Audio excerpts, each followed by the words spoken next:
Hello এটা বন্ধুরা, পনিরের চপ। তোরা বকখালি বেড়াতে গিয়েছিল। এটা মোচার চপ, সিঙ্গারা স্পেশাল। ভালো হয়েছে সিঙ্গারাটা? সোনা কি খাচ্ছ? আমি ঘরটা খাচ্ছি। এটা মোচার চপটা খাচ্ছ? আর এখানে কি মিষ্টি আছে দেখি।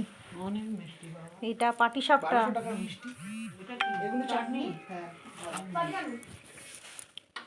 এটা গাজরের হালুয়া। বকখালি থেকে আসার সময় নিয়ে এসেছে এইসব মিষ্টি খাবার দাবার, তো আমি তো খুবই খুশি। এটা আমের রসগোল্লা, পাকা আমের।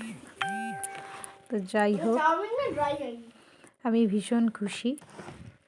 আমি খেতে ভীষণ ভালোবাসি, অল্প খাই কিন্তু আমার সব রকম খাবার আনলে আমি খুব খুশি হই। আর আমার জন্য নিয়ে এসেছিলো এই গিফটটা। এটা হচ্ছে একটা জুটের ব্যাগ। ব্যাগটা খুব সুন্দর দেখতে, আমার খুব পছন্দ হয়েছে। কাছাকাছি কোথাও যাওয়ার জন্য খুবই সুন্দর। আর এনেছে এই গিফটটা, এটা পুরো কাঠের তৈরি, এটা ভারী সুন্দর দেখতে, এটাও আমার পছন্দ হয়েছে।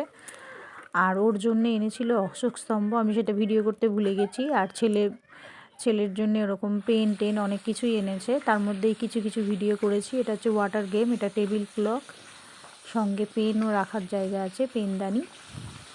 তো যাই হোক, আর ঠাকুরের জন্য একটা ময়ূরপঙ্খীর একটা পাখা নিয়ে এসেছে। আমি ওই ভিডিওগুলো করতে ভুলে গেছি, ওই জন্য দেখাতে পারলাম না। তো যাই হোক, এগুলোই নিয়ে এসেছে বকখালি থেকে ঘুরে আসার সময়। কেমন লাগলো অবশ্যই কমেন্ট করো।